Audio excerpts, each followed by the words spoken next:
Ngayong araw nga pala na ito mga kakulit, lilibutin nga namin ang buong isla ng Tablas, Romblon. Bale, ito na nga pala mga kakulit, yung ikatlong araw namin dito sa probinsya ng Tablas, Romblon. At bago nga kami umuwi ng Quezon mga kakulit, naisip nga namin na iikutin nga muna namin ang buong isla ng Tablas, Romblon. Dahil ang sabi nga sa amin mga kakulit ni Tito Sayon Vlog, kaya nga daw itong libutin ng maghapon. At ang una nga namin pinuntahan dito mga kakulit, itong tinatawag nilang view deck dito sa Santa Maria. At nang makita ko nga ito mga kakulit, sobrang nga akong nagandahan at sobrang nga akong namangha. At kahit tanghali na nga kami nakapunta dito mga kakulit, hindi nga namin ininda ang sobrang init ng panahon. Dahil ang nararamdaman nga namin mga kakulit, sobrang napakasarap sa pakiramdam at sobrang napakapayapa. Ayan, grabe mga kakulit, hindi ko ina-expect na ganito pala talaga kaganda dito sa Romblon. Ayan kung makikita nyo dito sa bandang likod ko.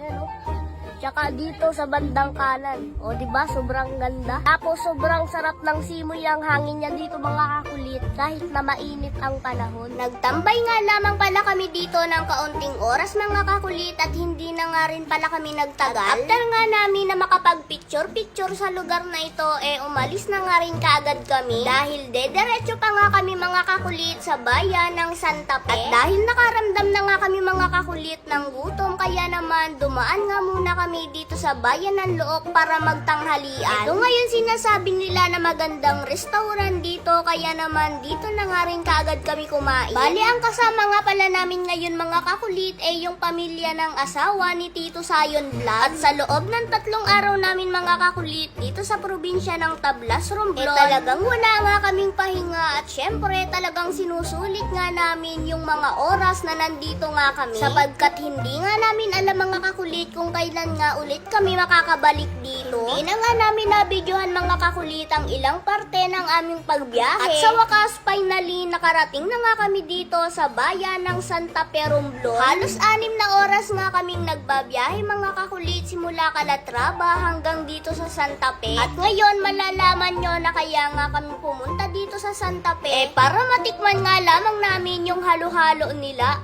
Diba? Mayaman. Charot! Hindi dapat gayon. Fast forward na nga tayo mga kakulit dahil sa sobrang pagod na nga namin hindi na nga kami nakapag-video. At ngayon pabalik naman nga kami sa amin sa probinsya ng Quezon. At syempre maraming salamat sa mga solid supporters namin dito sa Tablas, Romblon at shoutout nga sa inyong lahat. See you next vlog. I love you all. Charot! Hindi gayon.